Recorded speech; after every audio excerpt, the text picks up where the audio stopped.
Hello' ভিৰান, মোৰ অন্য ভিডিঅ'লৈ আপোনালোক সকলোকে পুনৰবাৰ স্বাগতম জনাইছোঁ। আৰু এই আবেলি সময়ত সকলো কাম বনবোৰ কৰি মেলি হোৱাৰ পিছত ভৰি হাতবোৰ ধুই পিনে ভাবিলোঁ নিজে অলপ ফ্ৰেছ হৈ লওঁ। আৰু গৰমত যিহেতু যিমানেই চফাকৈ থাকোঁ সিমানেই মন চনবোৰ ভাল লাগি থাকে নহয় জানো। আৰু তাৰপিছতে ভাবিলোঁ কিবা এটা খাই লওঁ। ঘৰত যিহেতু অকলে থাকোঁ, একো খাবলৈও মন নাযায়, একো কৰিবলৈ মন নাযায়, মনটো বহুত জোৰ কৰি চাহকে অকণমান খাই লওঁ বুলি ভাবিলোঁ। আৰু এয়া ধুনীয়াকৈ চাহকণ বাকি ল'লোঁ। বাকি লোৱাৰ পিছত মই আকৌ চাহকণ নিলোঁ বিচনালৈ, মানে ধুনীয়াকৈ ফেনৰ তলত এতিয়া ফেনখন লগাই পিনে গৰম যিহে পৰিছে সেইবাবে ফেনৰ তলত ধুনীয়াকৈ খাই লওঁ। আৰু ভাবি খাইছোঁ মানুহজন ঘৰলৈ কেতিয়া আহিব। যিহেতু ঘৰত অকলে থাকোঁ, মানুহজন ডিউটিলৈ গুচি যায়গৈ। অকলে থাকি মনটো ভাল নালাগে, বাৰে বাৰে ঘড়ীটোলৈ চাওঁ মানুহজন অহা টাইমটো কেতিয়া আহিব। লাগিলে ঘৰত যিমানেই কাজিয়া লাগি নাথাকোঁ, কিবা মানুহজন ঘৰত নাথাকিলে মনটো একেবাৰে ভাল লাগি নাথাকে।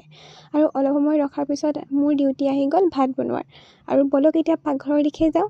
আৰু এইফালে পাকঘৰলৈ আহি প্ৰথমতে চাউলখিনি ধুই কুকাৰটোত ভাতকেইটা পাতি ল'লোঁ। আৰু ধুনীয়াকৈ মিলাই কৰি চালোঁ পানীৰ জোখটো মিলিছে নাই।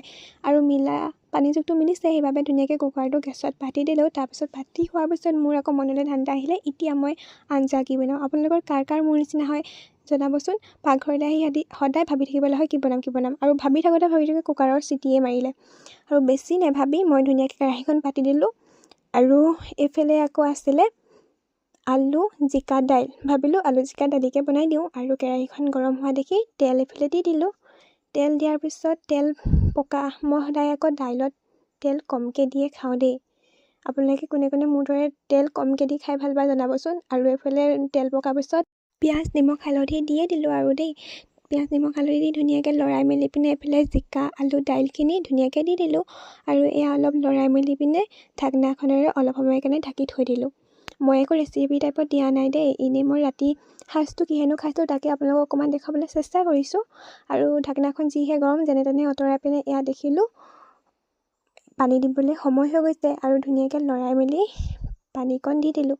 আৰু অলপ সময় উতলাৰ পিছত দাইল হোৱাৰ পিছত নমাই পিনে আকৌ পাতিলোঁ কেৰাহীখন ভাজি বনাবৰ বাবে। আৰু এয়া তেল দি দিলোঁ। তেল দি আগৰ নিচিনাকৈ পিঁয়াজ নিমখ হালধি দি দিলোঁ। হালধি দিয়াৰ পিছত এয়া